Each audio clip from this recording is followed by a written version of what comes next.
My name is Sterre, I'm Dutch, and I'm studying the Agroecology Master's program.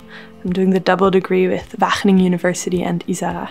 The title of the program, Agroecology, really spoke to me. When I got the opportunity to do my Master's in 2 different countries, I thought that would be really cool, so you get like multiple perspectives.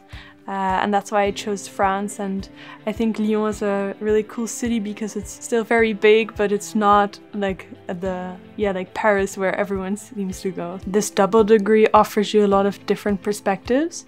So I had the perspective of Wageningen, and then now I'm having the perspective of Isara in France. And you also get to do your thesis with another partner, and that for me is the most interesting, and it taught me a lot.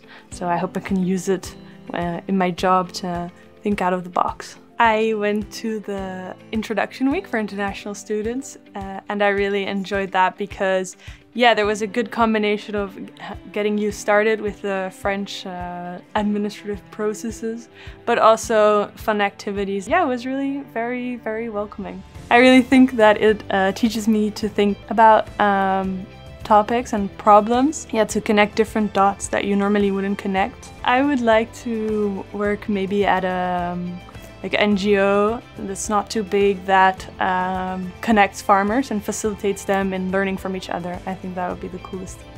And then maybe one day have my own farm.